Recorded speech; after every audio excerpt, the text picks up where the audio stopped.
السلام علیکم. آپ ملاحظہ فرما رہے ہیں صدائے محرومین چینل اور میں ہوں طالب نقوی ایڈوکیٹ. ناظرین, آج ویری کوئکلی ہم بہت کچھ ہے ہمارے پاس, بہت کچھ باتیں کرنی ہیں, کچھ کیتھارسس کرنا ہے, کچھ باتیں کرنی ہیں, لیکن سب سے پہلے کا سیشن جو ہے وہ ہم یہ کریں گے کہ سوالات کا جواب جو ہمیں آئے ہیں, وہ سوالات اب کس کی طرف سے آئے ہیں یہ مجھے علم نہیں, لیکن ظاہر ہے کہ پی ٹی سی ایل, ای او بی آئی اور نیشنل بینک کے پینشنرز ہی زیادہ تر جو ہے وہ, یا امپلائیز, وہ میری ویڈیوز دیکھتے ہیں باقاعدگی کے ساتھ. تو میں ان کے سوالات کا جواب دوں گا. میرا موضوع ہے آج کا گروپ انشورنس. اس حوالے سے جو ایک دو سوالات ہیں ان کے میں جواب دوں گا, اور اس میں بتانا یہ مقصود ہے کہ یہ تھوڑا سا اگر ایک آپ سن لیں لائف انشورنس کے حوالے سے, کہ لائف انشورنس کا مطلب ہی یہ ہے کہ زندگی جو ایک میچور مدت جب تک میچور نہیں ہوتی ایک مخصوص پریمیم جو ہے وہ ادا کرتا رہتا ہے انشورڈ پرسن, اور پھر اسے جو ہے نا ایجنسی پیسے دیتی ہے, رقم دیتی ہے جو اس کے جمع شدہ ہوتے ہیں بما منافع. لیکن اس دوران چاہے 2 سال بعد 3 سال بعد اگر خدا نہ خواستہ انتقال ہو جائے تو وہ فل انشورنس کی رقم جو ہے وہ بما منافع جو وہ اپنی ڈیتھ تک لے چکا ہے منافع, وہ اور پوری سم ایشورڈ وہ اسے مل جاتی ہے. یہ لائف انشورنس کا کنسیپٹ بتانے کا مقصد صرف یہ ہے کہ سرکاری ملازمین کے لیے کٹوتی تو ہوتی تھی,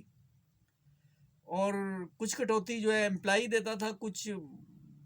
جو امپلائر یعنی کہ سرکار آفیسرز دیتے, محکمہ دیتا تھا.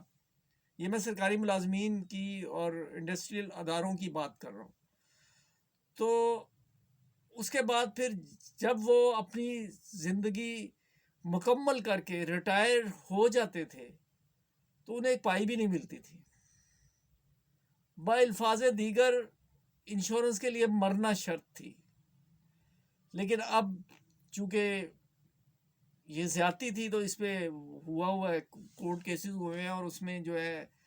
سندھ اور وفاق, سندھ کی طرف سے بھی اب فیصلہ ہو چکا ہے, بلوچستان اور کے پی کے میں بھی, اور اب انشورنس جو ہے نا وہ خدا نخواستہ موت کی شکل میں ملتی ہے, اور ریٹس بھی بڑھائے ہیں اپنے اپنے صوبوں کے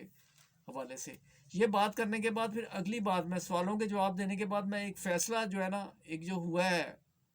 اس کی تعریف کرتے ہوئے میں ویڈیو بھی اس پہ بنا چکا ہوں, حکام اعلیٰ سے ایک ریکویسٹ کروں گا. اس لیے یہ, اور وہ ریکویسٹ ہوگی دیگر پینشنرز کے حوالے سے, دیگر ملازمین کے حوالے سے, اس لیے آپ ضرور ملاحظہ فرمائیے گا. تو اگر سوالات کی ہم بات کریں تو یہ گروپ انشورنس کے حوالے سے ضیاء الحسن صاحب کا سوال ہے. فرماتے ہیں محترم آپ کا شکریہ, پنجاب اور سندھ کی پینشن میں اتنا فرق کیوں ہے, بلوچستان میں بھی فرق کیوں ہے, فارمولیٹ کے اندر پینشن کتنی ہونی چاہیے اور کیا مل رہی ہے. اگرچہ یہ گروپ انشورنس کے حوالے سے تو یہ نہیں ہے سوال, لیکن یہ چونکہ جواب طلب تھا اس لیے میں نے اسے بھی شامل کر لیا اس کویسچن کو بھی.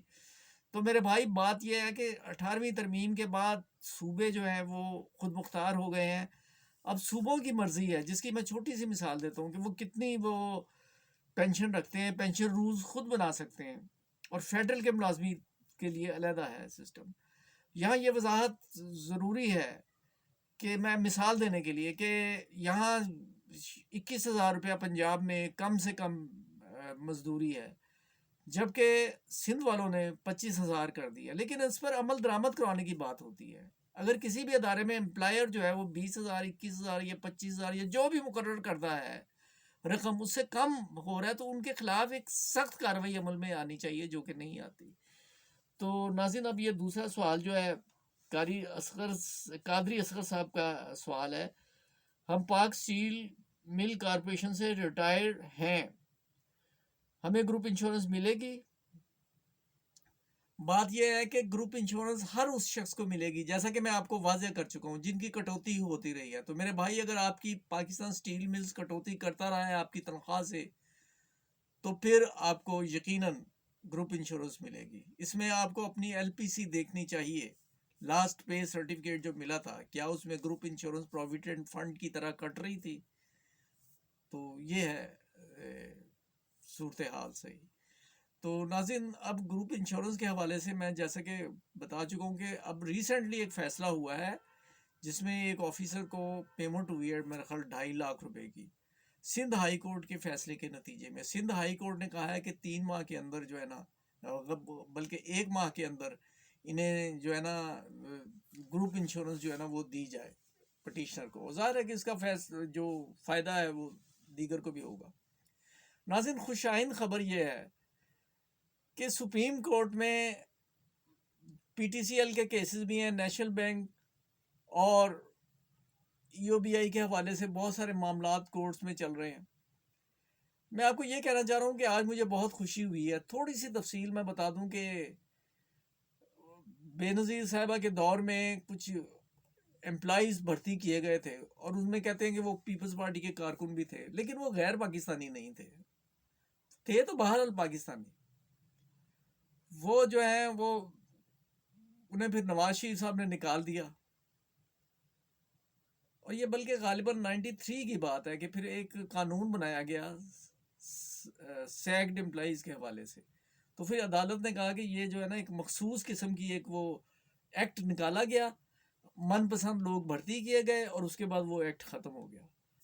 تو اس میں جو لیٹیگیشن چل رہی تھی، عدالت نے کہا تھا کہ بھئی یہ 16,000 کو نکال باہر کیا جائے، تو اس پہ وہ بہت ہی زیادہ ایک گھر کا چولہا بند ہو جانے والا حساب تھا۔ تو آج ایک بہت خوش آئند خبر ملی ہے کہ 1 سے 7 تک تو انہوں نے کہا ہے کہ جی آپ رائٹ اوے آپ بحال ہو گئے ہیں، اور پھر اس سے اوپر چونکہ وہ پبلک سروس کمیشن کا بھی آتا ہے سلسلہ، تو یہ کہا گیا کہ یہ لوگ امتحان دیں گے، لیکن باہر بہت بڑا ریلیف ملا ہے۔ میں سپریم کورٹ کے چیف جسٹس صاحب تک کاش کوئی میری یہ بات پہنچا دے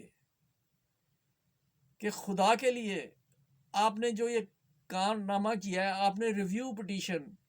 اس میں تھوڑی سی وضاحت یہ ہے کہ نواز شریف صاحب نے وہ بندے نکال دیے تھے، اور اس کے بعد پھر 93 میں وہ انہیں رکھ دیا گیا، اور وہ کیس ہے میرٹ سے ہٹ کے ہوا تھا سب کچھ، لیکن بہرحال ان کے گھر کا چولہا تو بند نہیں ہونا چاہیے تھا نا۔ تو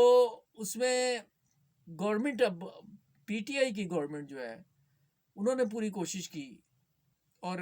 اٹارنی جنرل نے بھی کہا کہ جی یہ انسانی حقوق کا مسئلہ ہے، خدا کے لیے انہیں نکالا نہ جائے، یعنی کہ یہ نواز شریف صاحب کی تلوار تھی جو پڑی تھی ان پہ۔ لیکن عدالت نے ریویو پٹیشن تو بہرحال ڈسمس کر دی، لیکن سو موٹو ایکشن لیتے ہوئے یہ کہا کہ آپ کی جو ہے نا آپ کی درخواست تو خارج ہے، لیکن انسانی بنیادوں پر ہم انہیں دوبارہ اپوائنٹ کرتے ہیں، اور اس میں پھر وہ طریقہ کار جو میں آپ کو بتا چکا ہوں وہ بتایا گیا۔ تو میں صرف یہ کہنا چاہوں گا سپریم کورٹ کے